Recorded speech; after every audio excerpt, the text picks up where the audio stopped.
অন্নপূর্ণা ভান্ডারের form fill আপে সামান্য ভুল করলেই আবেদন বাতিল হতে পারে। আজকের ভিডিওতে দেখাবো 13টি ধাপে সঠিকভাবে ফর্ম পূরণ করার সম্পূর্ণ পদ্ধতি।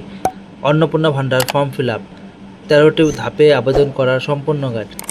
নমস্কার বন্ধুরা, স্বাগতম আপনাদের প্রিয় চ্যানেল টু দ্য পয়েন্ট বাংলাতে। আজকের ভিডিওতে আমরা আলোচনা করব অন্নপূর্ণা ভান্ডার প্রকল্পের ফর্ম কিভাবে পূরণ করতে হবে। অনেকেই জানতে চাইছেন আবেদনপত্রে কী তথ্য দিতে হবে এবং কোথায় ভুল করলে আবেদন বাতিল হতে পারে, তাই ভিডিওটি শেষ পর্যন্ত দেখুন। চলুন শুরু করা যাক। প্রথমেই বলে রাখি, আবেদনপত্রের সমস্ত তথ্য আধার কার্ড, ভোটার কার্ড এবং ব্যাংক পাসবুক অনুযায়ী লিখবেন। ভুল তথ্য দিলে ভবিষ্যতে সমস্যা হতে পারে। প্রথম ধাপ, আবেদনকারীর পূর্ণ নাম লিখতে হবে। নাম অবশ্যই আধার কার্ড অনুযায়ী লিখবেন।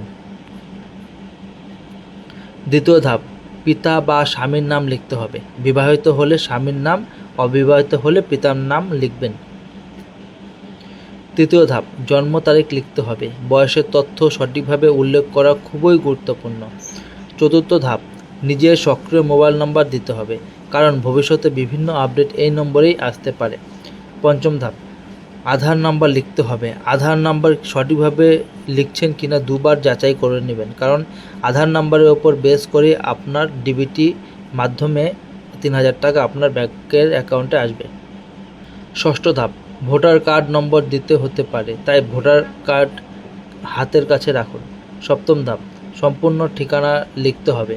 গ্রাম, পোস্ট অফিস, ব্লক, জেলা এবং পিন কোড স্পষ্টভাবে লিখুন। অষ্টম ধাপ, জেলা ও ব্লকের নাম উল্লেখ করতে হবে। নবম ধাপ, পিনকোড লিখতে হবে। অনেক আবেদনকারী এই জায়গায় ভুল করেন।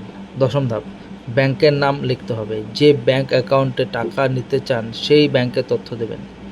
একাদশ ধাপ, ব্যাংক অ্যাকাউন্টের নাম্বার লিখতে হবে। একটি সংখ্যা ভুল হলে টাকা অন্যত্র চলে যেতে পারে বা আবেদন বাতিল হতে পারে। দশম ধাপ, আইএফএসসি কোড লিখতে হবে। এই কোড ব্যাংক পাসবুক বা চেকবুকে পাওয়া যায়। ত্রয়োদশ ধাপ, সব তথ্য যাচাই করে আবেদনপত্রে স্বাক্ষর করতে হবে। যেখানে স্বাক্ষর চাওয়া হয়েছে সেখানে স্বাক্ষর করবেন। এখন আসি সবচেয়ে গুরুত্বপূর্ণ ডকুমেন্টের কথায়। আবেদনের সময় সাধারণত কী প্রয়োজন হতে পারে?